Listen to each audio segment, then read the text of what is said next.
And thanks for joining us on TVC News at 7.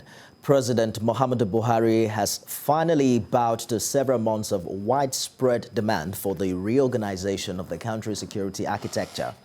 The president this afternoon approved the appointment of new military officers to superintend the nation's armed forces. The former service chiefs were appointed on the 13th of July 2015. The newly appointed security chiefs include Major General Leo Rabo, who replaces General Bayomi Olonishaki as Chief of Defense Staff. Major General I. Atahiru takes over from Lieutenant General Tuko Burate as new Chief of Army Staff. Rear Admiral A. Zaid Gamble takes over from Vice Admiral Iboke Kwebas as Chief of Naval Staff. And Air Vice Marshal I. O. Amao replaces Air Marshal Sadiq Abubakar as the new Chief of Air Staff. Well, this is the first time the service chiefs are being replaced since the present administration. The president also appreciated the outgoing chiefs for what he described as overwhelming achievements in maintaining peace in the country. He, however, wishes them well in their future endeavors.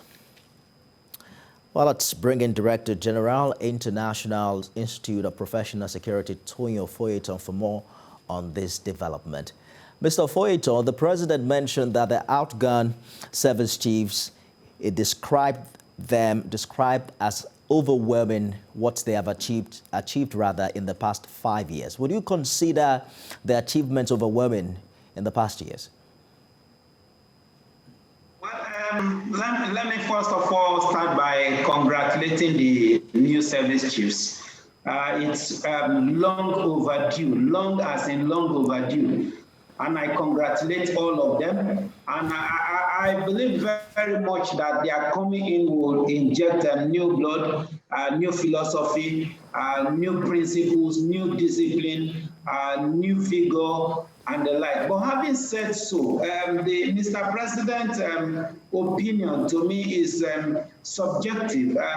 Looking at it objectively, they have done their best possible. I remember I've said severally that they have attained some level of diminishing returns. But having said so, they have served gallantly. They served their father's land gallantly, and we need to also give them credit for that. It is not easy to soldier any force. No matter what we say, sitting at the helm of affairs of any military force is not an easy one. So I also congratulate them for a successful career, and I wish them the very best.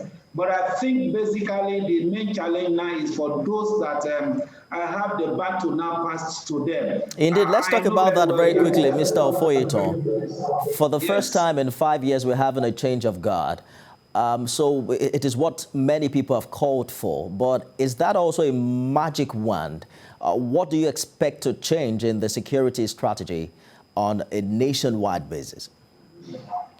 Well, of course, when you have new officers coming on board, you expect that they come with their own philosophy, they come with their own strategy. They most likely have seen the weaknesses of their predecessor. They have seen the strength of their predecessor. They are going to work on the weak part of it and most likely sustain the strength, bring in their own strategy. I also expect that by now, those that are in the service will also be looking at them, expecting what will be the next move of the new service chief. I know that these guys that are appointed are experienced soldiers. They have seen it all in terms of soldiering. They know much about terrorism and counter-terrorism. So we expect that having been part of it, having been part of the soldiering, they will be able to put in their very best. I'm not in doubt as to the competence of the new service chiefs, I must confess. I'm not in doubt. I expect that they will perform excellently well. Of course, I know that somebody like Gamboda is coming from the intelligence community and has been, a very refined officer, extremely refined officer. We expect that he will put his expertise, his wealth of experience, in terms of soldiering and also in assisting in the waterways, piracy and the like, and all those stuff like that. Atahiru, of course, and it's also a paradox that Atahiru that had an issue with the former chief of army staff and was asked to go because he couldn't deliver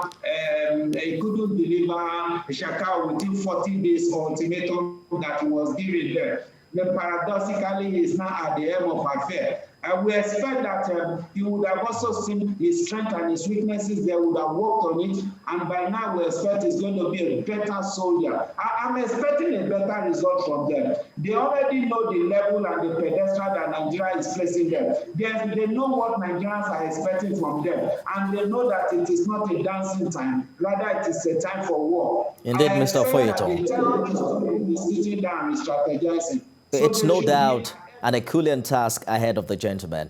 A very big thank you, Director General, International Institute of Professionals, Tony Ofoyetan. Thank you.